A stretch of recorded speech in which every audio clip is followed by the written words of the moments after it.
Feature Friday. The freshest. What up, people? Welcome to Feature Friday Plus. Today we are joined here by Jon Guelas. Hello, John. Welcome. Hello, yo. Thank you guys for having me. I appreciate it. I do. If we are looking to the right, brother, we are looking directly into your eyes. It's just demonetizing the right, yeah.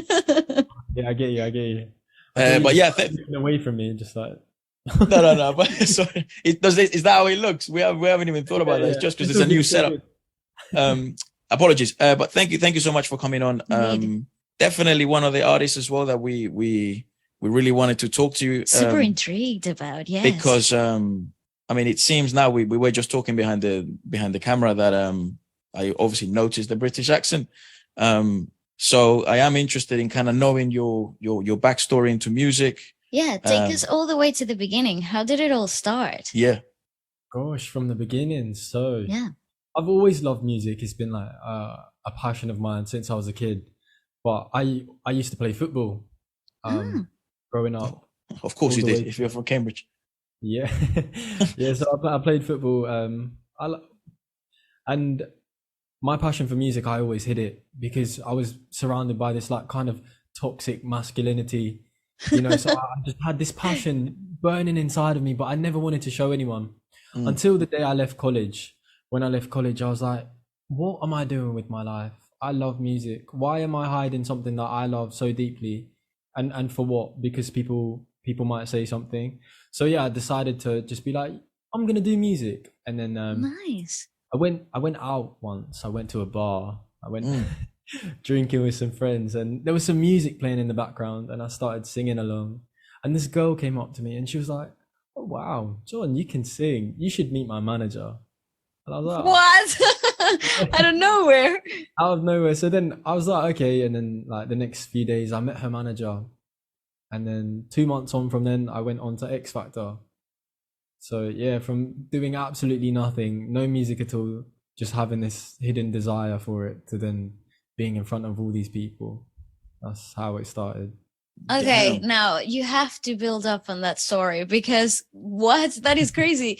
What was the freaking process of auditioning for the X Factor? We know that you have to filter through so many freaking people to get to like the actual televised version of the auditions.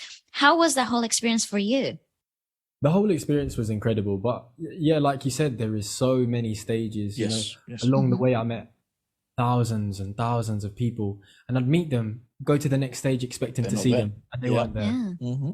And yeah, it was crazy. But you know, the whole show as a whole, it was one of the best things I ever did. You know, it was my first step into the music industry, into doing music. So I'm super grateful for that experience.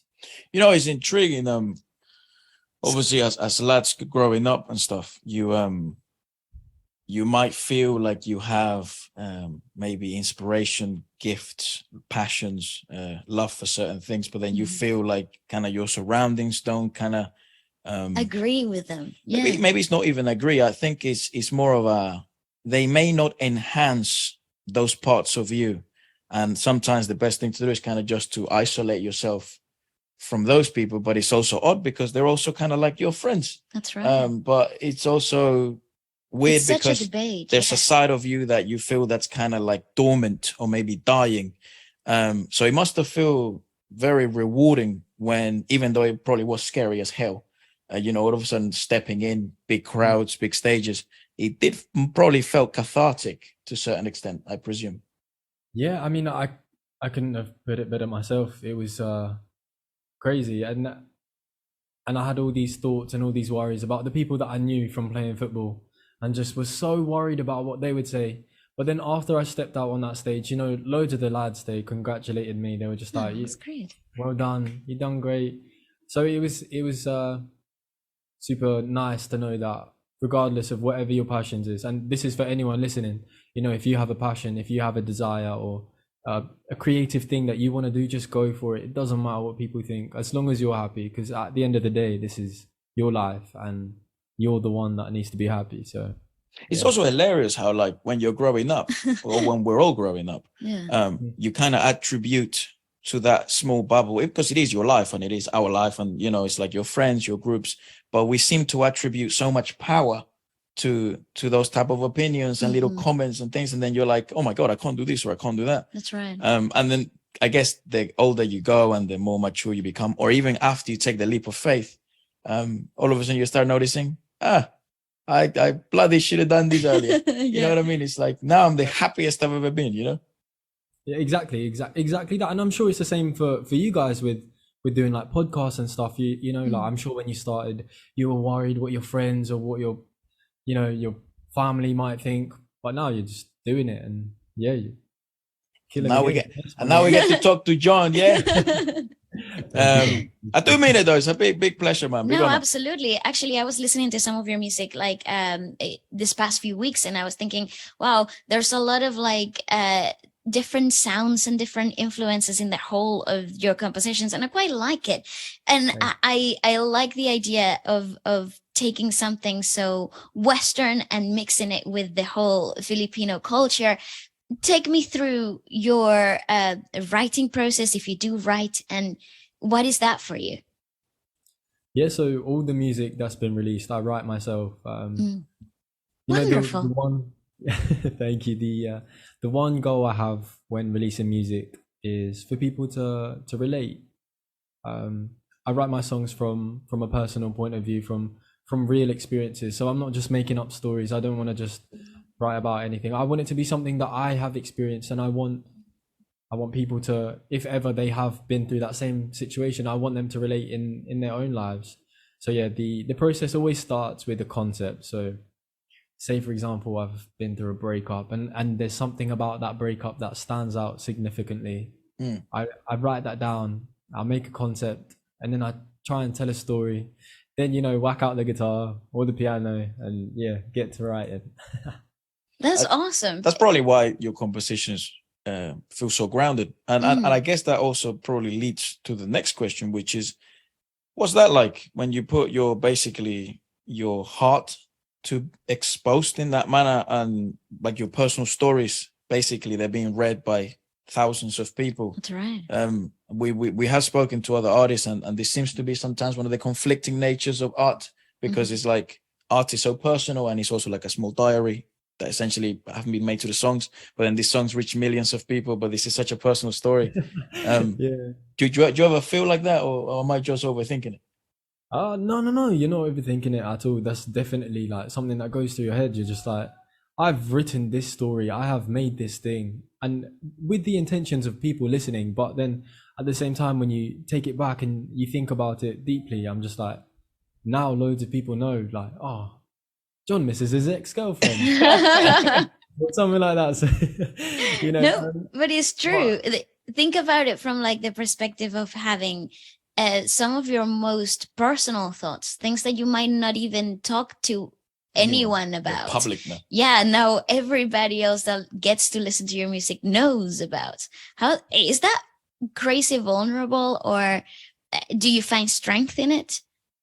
Crazy vulnerable. I think it's but then at the same time, I think to be honest with yourself and to be honest with your feelings, especially when you're writing a song or something like that, being vulnerable is good, because then when you are vulnerable, you have been completely true and honest with yourself, and that's really the goal, just to put my passion into music, but then again be honest with what I'm writing and tell a story that is true and meaningful, as opposed to just, oh, this sounds cool, let's stick it out there. Actually, and then as I just saw some of your rehearsal footage for 1MX. Yeah, very exciting. Obviously you've probably been to London before, but I think this is quite a fun occasion and quite a special one. The preparation process, given the fact that to a certain extent everything has happened so fast for you, what's kind of the preparation process for these big stages and these large crowds and big performances? What is that like for you? It's crazy. So I moved to Philippines like 7 months ago, 6-7 months ago. So wow. So not long at all, and to now be going back to England to perform in front of like a home crowd with some of the biggest artists here in Philippines is just such an incredible feeling. It shows me that I'm doing something right, I'm heading in the right direction. But it's also just yeah, I'm super grateful to be given this opportunity to, you know, fly back there and perform. But the process is definitely like trying to rehearse as much as possible. I don't want to mess up. I don't want to forget anything. Yeah, but it's gonna be super amazing, you know, heading back and seeing my family, yeah, in the crowd. Hopefully, gonna wave at my mum and dad. Oh, great. Well, you haven't seen them in about 8 months.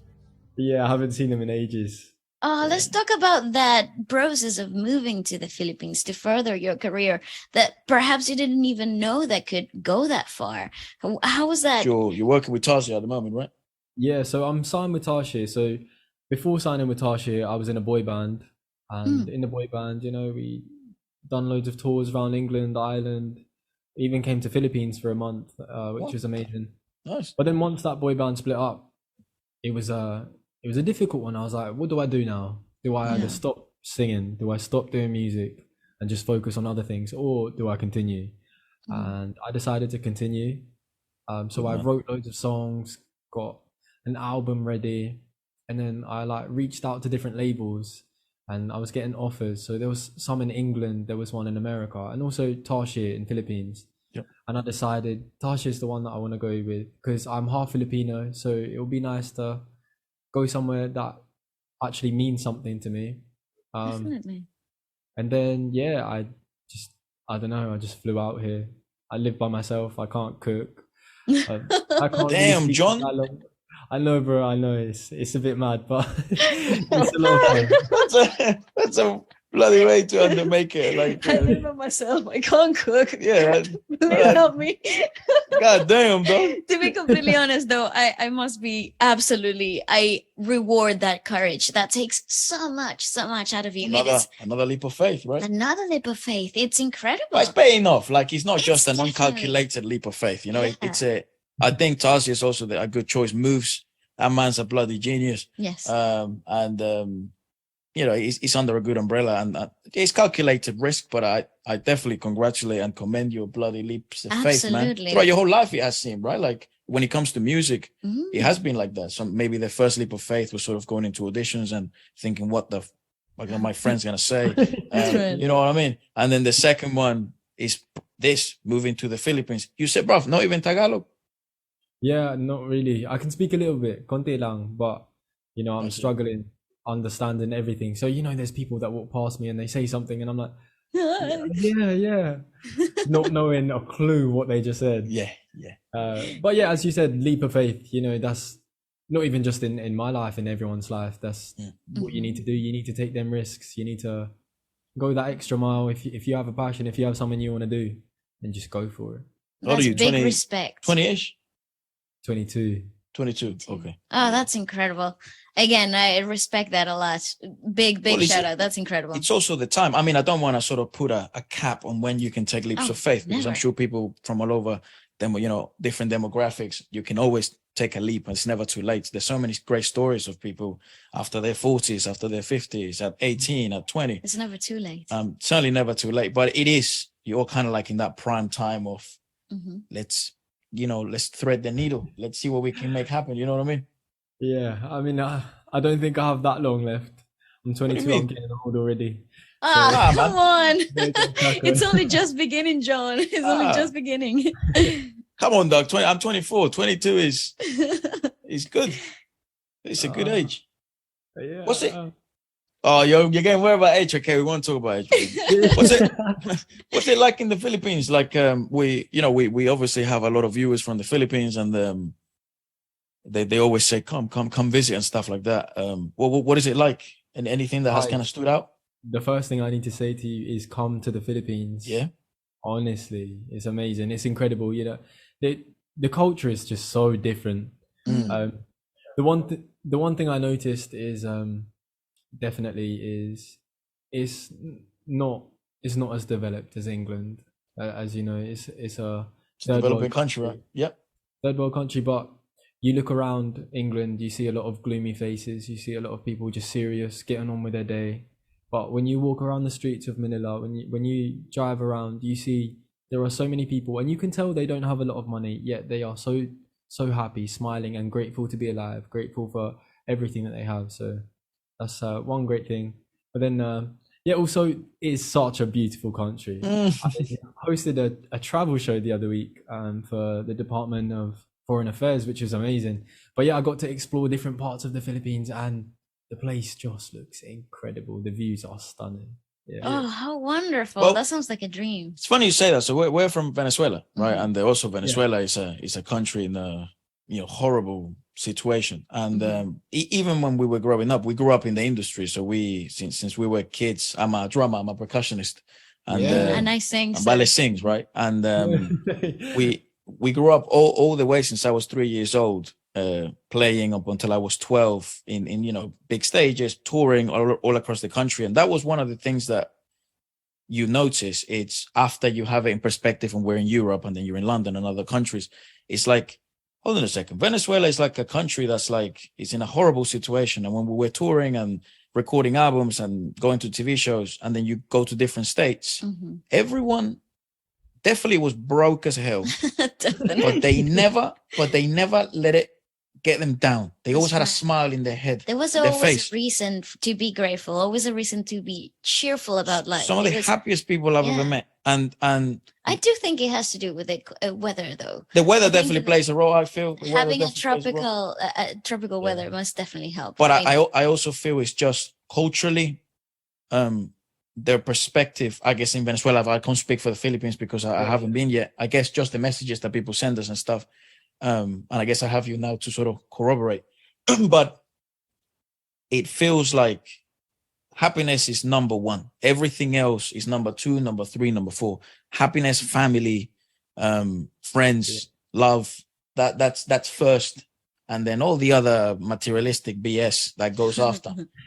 Of course, it would be great, the more the Philippines develops and the more sort of artists from the Philippines and the industry in terms of music, entertainment starts growing, and that can change a whole country. But it is so amazing to me that, it doesn't matter how little you may have, you can still achieve insane levels of happiness. That's true. And it truly comes from within, Definitely. Yeah. As you said, I think maybe it's just London. Maybe it's just the people there. Sorry, guys. I know you're there. Maybe. I still think London's one of the best cities in the world. It's just the weather. Excuse my French, is fucked. You know what I mean? About London? What? It's just the diversity of people there. People incredible. Just it's people from all parts of the world. People with different color hair, different looks, different styles. It's just absolutely everything. Yeah. Well, you probably know London, and this is people it's like a country are watching from another part of the world. London is like a different country, because if you actually want to get to know British culture, English culture, you gotta get away from London. You gotta go up north. Go away from London. Yeah, gotta go up north. Gotta go down south. Go to Cornwall. Go to you know what I mean. Go to Liverpool. Go to Manchester. Cornwall. But it's like that's where you get to know Britain. But in London is a melting pot. It's unbelievable and amazing. Oh, look at 1MX.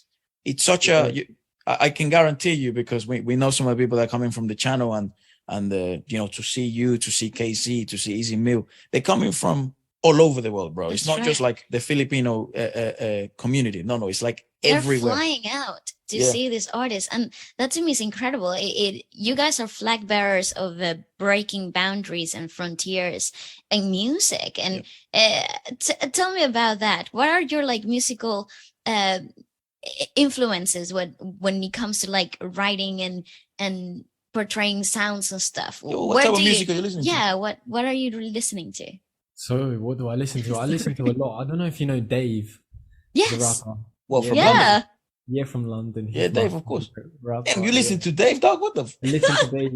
It's crazy because most of the music on my playlist is just soppy, sad love songs. I love it. That's my favorite. But Dave is just incredible.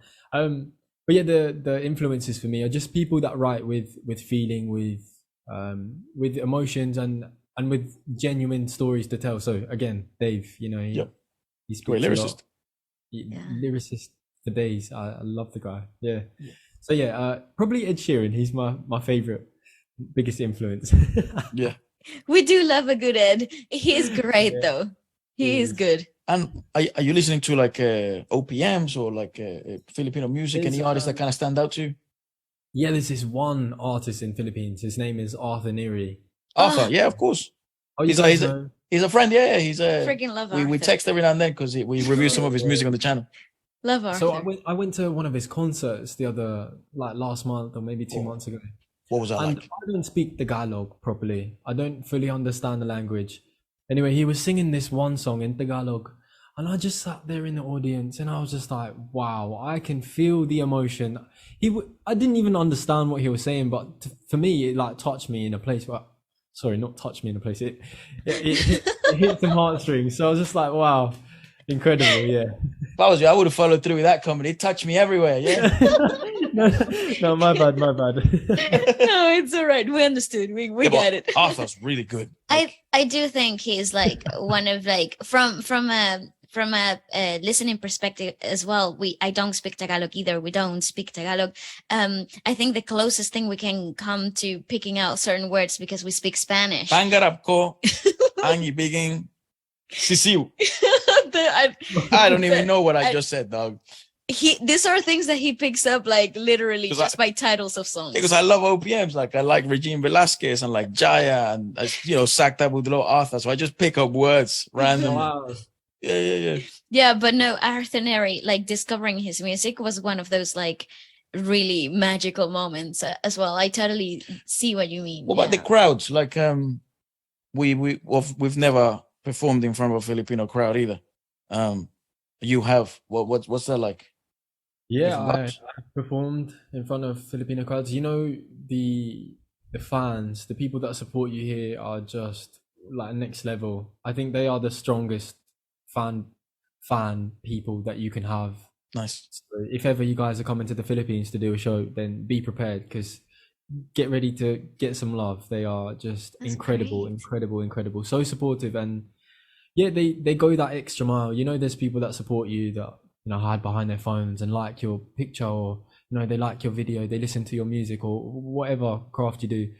The people here in Philippines, they really take that extra step and just make you feel appreciated. So yeah. Amazing. That's wonderful. We are gonna do I think we have a short set on 1MX, like 3 songs. So yes. maybe we'll get a little taste of the Filipino love, but I'm sure we can't wait. And by the way, I think VIP tickets have been sold out for those watching, but general admission is still available. That's true. So everything will be linked in the description and stuff like that. There is one more thing I think we should probably touch on, which is future hopes, dreams. Mm-hmm. What can we expect from you, dog? What do you have in mind? For me, I think the goal is music. As always, I want to keep on releasing music as much as I can. By the end of this year, I will have an EP out, my first ever EP. So I'm super excited about that. And then, continue, just see where the world takes me and take every opportunity as I can. Yeah. That's fantastic. Well, very good luck, and we'll be tuning in, listening to absolutely everything that you drop out. Yeah. We love what you've been doing so far, and can't wait to see you live. Funnily enough, I don't even know if this will make the pod, but I was actually gonna be in touch with Tazia, because we're good friends with Tazia, and we were gonna ask if you would like to come on the podcast. Yeah. Because we just listened to your latest song, and we were thoroughly. Honestly, very impressed by it. But I had no clue you were from Cambridge. I had no idea. Nice. Thank you, guys. Thank you so much. Yeah. And also, you guys are performing at 1MX. Yeah. If I can, I'm going to stand front row. Oh, mate, thanks. Thanks so much. Thank you very much. That's so much. Yeah, what did you watch the UFC? Earlier. Watching the UFC? No. Do you watch the UFC? Yeah, sometimes. Well, we're in the prelims, yeah? Your main event. No. Slowly. I'm gonna watch. Oh, come on. Thank you so much, nice. You don't have to. But we will obviously see you in person, and maybe we'll have a little chat. So sorry this is so short, but I know you have other scheduled things to do. But we would love to have a chat for a little bit longer. It would be great. Yeah, whenever you want, man. You're more than welcome to come on the podcast. Absolutely. And have a chat, promote anything you want. I would love to have you on and speak about your EP in the future. Yeah, please do. Anything you need, brother. Thank you so much. Thank you. Really appreciate you guys, and super excited for London 1MX, and can't wait to see you guys there. Good stuff, everybody. John. All right. Thanks so much. Thank you so much, John. Thank you.